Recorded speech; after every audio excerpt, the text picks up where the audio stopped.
Will Ethiopia and Eritrea return to war?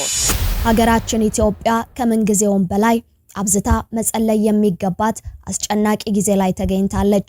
ስለ ኢትዮጵያ የተሰማው ትንበያም አስደንጋጭ ሆኗል። ቀጣይ 4 ዓመታት ሀገሪቱን የሚያፈራርሱ ጠላቶች እንደሚከሰቱም ተነግሯል። ለህዝቦቿ አስፈሪ ለጠላቶቿም ደስታ የሆነው ዜና በተሰማ አፍታ ሀገሪቱ በጦርነት ዋዜማ ላይ እንድትገኝ ያደረጋት ክስተት መፈጸሙ የትንበያውን አይቀሬነት የሚያረጋግጥ እንዳይሆንም ተፈርቷል። ኢትዮጵያ በቀጣይ ዓመታት እንደ ሀገር ለመቀጠል ከሚቸገሩና ይፈርሳሉ ከተባሉ ሀገራት ግንባር ቀደም ላይ ተቀምጣለች። ታሪክ ስለ አንድነታቸው አብዝቶ የሚያወሳላቸው ህዝቦቿ በልዩነት አጥር መከፋፈላቸው ዋጋ የሚያስከፍላቸው ጊዜ ተቃርቧል።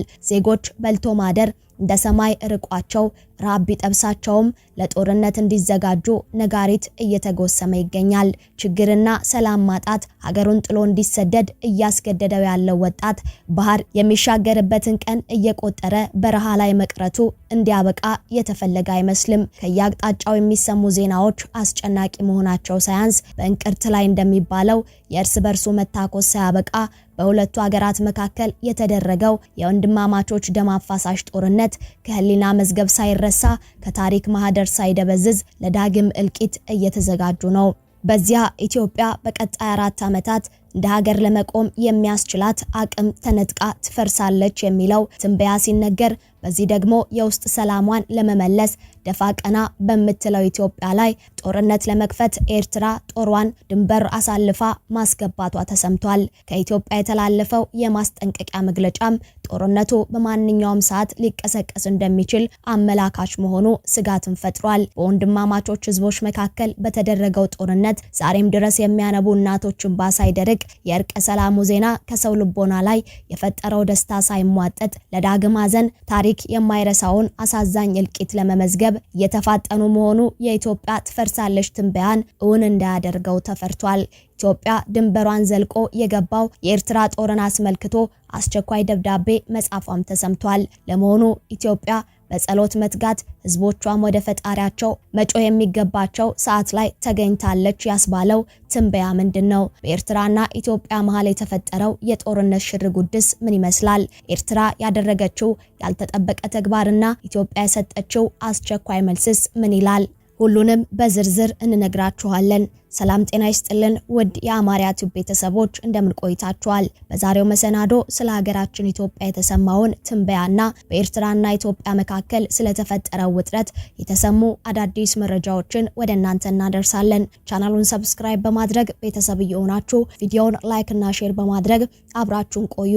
ታሪክ በዓለም የቀደምት ስልጣኔ ባለቤቶች እንደሆኑ ከሚመሰክርላቸው ሀገራት መካከል አንዷ የሆነችው ኢትዮጵያ ህዝቦቿ ባላቸው የማይደፈር ህብረትና የተራቀቀ የጦር ኃይል ባላንበረከከው አንድነት ዛሬም ድረስ የሚወሳ የአድዋ ታሪክ የጻፈች ሀገር ዛሬ ላይ ያለችበት አሳዛኝ ሁኔታ ውድቀቷን ለሚመኙ አካላት የመፍረሷን ትንበያ እንዲገምቱ በር ከፍቶላቸዋል።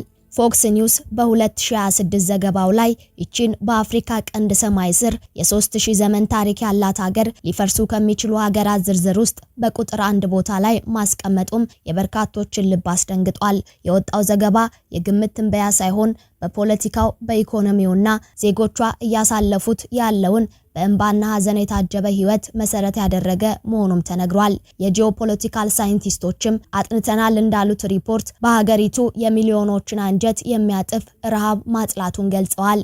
ከራሷ አልፋ ለሌሎች እንደምትተርፍ የሚነገርላት ሀገር ዛሬ ላይ በድርቅና ጦርነት ምክንያት ገበሬዎቿ እርፍ ጨብጠው ማረስ ተስኗቸዋል። ሪፖርቱ እንደገለጸውም እልፎችን የሚመግቡ የእርሻ መሬቶች ወደ ጦርነት ግንባር ተቀይረዋል። በሚሊዮን የሚቆጠሩ ዜጎች ሰብአዊ እርዳታን የሚጠባበቁ ስለመሆናቸው በቁጥር የተደገፈ መረጃም ቀርቧል።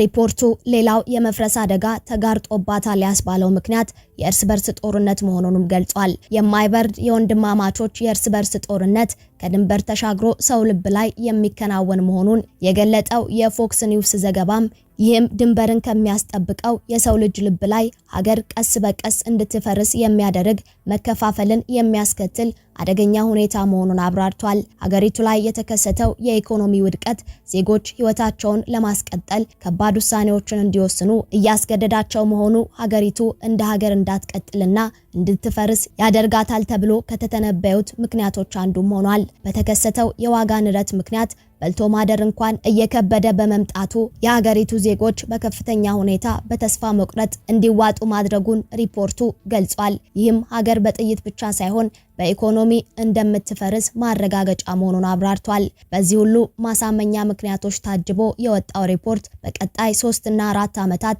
ይፈርሳሉ ካላቸው ሀገራት ውስጥ ኢትዮጵያን አንደኛ አድርጓታል።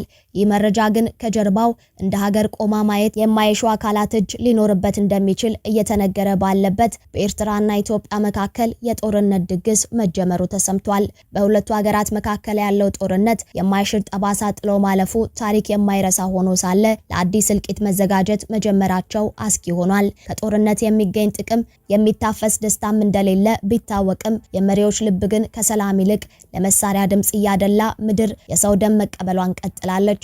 ኤርትራም ወደ ኢትዮጵያ ድንበር ጦሯን ማስገባቷ ሲሰማ ኢትዮጵያ አስቸኳይ ደብዳቤ መላኳን ገልጻለች። ኢትዮጵያ የኤርትራ ሰራዊት ከተቆጣጠራቸው የኢትዮጵያ ሉዓላዊ ግዛቶችም እንዲወጣ አስጠንቅቃለች። ኤርትራ የኢትዮጵያን ሉዓላዊ ድንበር በመጣስ በሰሜን ምስራቅ አቅጣጫ የሚገኙ አካባቢዎችን ተቆጣጥራ እንደምትገኝም ተገልጿል።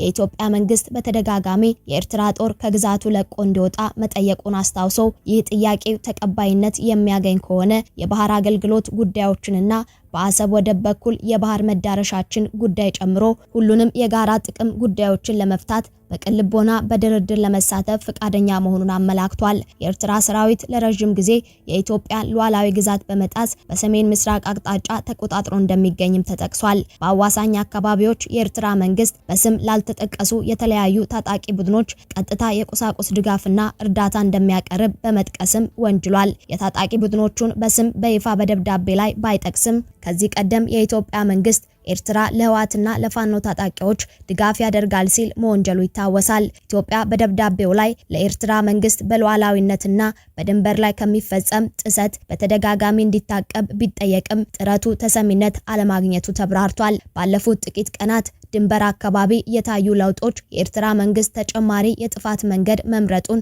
የሚያመላክት እንደሆኑም ተነግሯል። ከታጣቂዎች ጋር የኤርትራ መንግስት ወታደራዊ እንቅስቃሴ እያደረገ እንደሚገኝም ተነግሯል። በሰሜን ምስራቃዊ የኢትዮጵያ ድንበር የኤርትራ ጦር ወታደሮች ወደ ኢትዮጵያ ግዛት ዘልቀው መግባታቸውና በሰሜን ምዕራብ የሀገሪቱ ድንበር ደግሞ የኤርትራ ጦር ከአማጺ ቡድኖች ጋር እያደረገ ያለው የጋራ ወታደራዊ እርምጃ ጸብጫሪነትን ብቻ ሳይሆን ፍጹም የሆነ ወረራ ነው ሲሉ ድርጊቱን አውግዘዋል።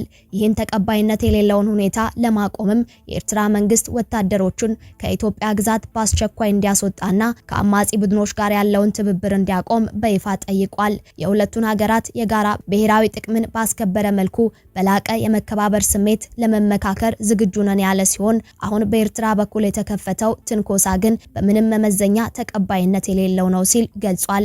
ኤርትራ ሰራዊቷን በአስቸኳይ እንድታስወጣ ና ለሰላማዊ ድርድር ዝግጁ እንድትሆንም በይፋ ተጠይቋል። ለግማሽ ምዕተ ዓመት ያህል በማያባራ ግጭት ላይ ተኖሯል ያለው ደብዳቤው ይህ አይነቱ የግጭት አዙሪት በውይይትና በዲፕሎማሲያዊ ጥረት እልባት ሊያገኝ የሚችልበት እድል እንዳለም አመላክቷል። በኤርትራ በኩል በጎ ምላሽ ከተገኘ የኢትዮጵያ መንግስት ልዩነቶችን በሰላማዊ ድርድር ለመፍታት ዝግጁ መሆኑን አብራርቷል። የኢትዮጵያ ሉዓላዊና የግዛት አንድነት እንዲከበር ላቀረበው ህጋዊ ጥያቄም አዎንታዊ ምላሽ ከተገኘ የኢትዮጵያ መንግስት የባህር ላይ ጉዳዮችና በአሰብ ወደብ በኩል ወደ ባህር በር ጉዳይን ጨምሮ በአጠቃላይ የጋራ ጉዳዮች ላይ ሁሉን አቀፍ እልባት እንዲያገኝ በቅልቦና ድርድር ለማድረግ ፈቃደኛ እንደሆነ አስታውቋል። የጋራ መከባበርና መተሳሰብ ግንኙነትን ለመፈተሽ ቆርጠን ተነስተናል ያለው ደብዳቤው ይህም ጥሪ ቀና ምላሽ እንደሚያገኝ ተስፋውን ገልጿል። በኤርትራ መንግስት በኩል ግን እስካሁን ለዚህ ከኢትዮጵያ ለተላከው ደብዳቤ የተሰጠ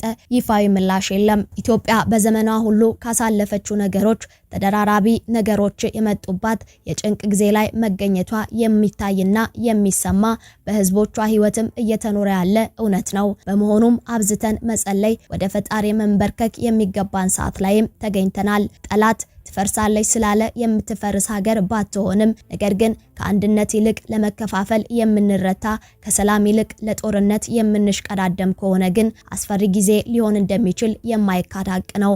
በመሆኑም ሀገር የእያንዳንዱ ዜጋ ድምር ናትና ሁሉም ሰው ከልዩነት ይልቅ አንድነትን ከጥል ይልቅ ሰላምን በመምረጥ መመለስ ይገባል።